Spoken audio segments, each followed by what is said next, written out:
Waziri mkuu wa nchi ya Israel Benjamin Netanyahu hii leo ameongea na kuzungumza maneno mazito kweli kweli. Unaweza kusema kwamba maneno ambayo ameyazungumza Benjamin Netanyahu ni maneno ambayo anafaa kuongea yule mtu ambaye mwenye roho ngumu. Na ni kweli Benjamin Netanyahu ana roho ngumu na kazungumza maneno magumu hasa. Ni maneno gani hayo ambayo kazungumza Netanyahu? Utafahamu. Cha kufanya ni kubonyeza alama kusubscribe ili uwe mtu wa kwanza kupata video mbalimbali kutoka hapa Bongo Super Media. Na bila kupoteza muda, Waziri Mkuu wa Israeli Benjamin Netanyahu amesema kwamba Israeli ilikuwa ikifanya kazi ya kudhoofisha uongozi wa Irani kwa matumaini ya kuwapa watu wake nafasi ya kuondoa.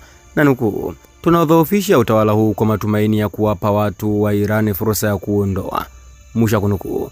Hayo ni maneno ambayo kayasema Benjamin Netanyahu. Pia amesema Israeli imemuua afisa mkuu wa usalama wa Irani Ali Larijun na kamanda wa kikosi cha kijeshi cha Basiji, akiwaelezea kama watu ambao ni hatari kweli kweli. Na nukuu tena maneno yake, "Watu hawa ambao tumewaua husababisha hofu dhidi ya watu katika mitaa ya Tehran na miji mingine." Mwisho kunukuu. Hayo ni maneno yake Netanyahu.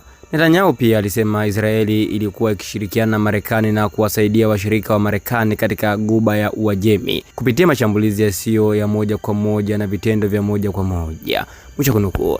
Kwa maana yake hapa Benjamin Netanyahu anasema kwamba wao wanachokifanya kuondoa hawa viongozi wa juu wa nchi ya Iran ni kudhoofisha uongozi wa Iran, kitu ambacho wao wanaamini kwamba wanaudhoofisha.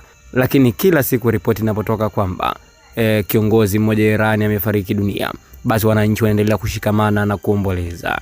Hakika hiki ambacho Benjamin Netanyahu anakisema hapa ni kama tunampigia mbuzi gitaa, kwa sababu Iran wao wanashikamana. Hata waondolewe viongozi wote, bado viongozi wengine watatawazwa kuwa viongozi na wananchi watawasapoti. Kwa hivyo kitu ambacho Israeli wanakitegemea ni kwamba raia wataingia barabarani kwa ajili ya kuomba uongozi utoke madarakani, lakini raia ndio kwanza wanaungana uongozi. Maoni yako ni yapi? Andika maoni yako hapo katika sehemu ya comment.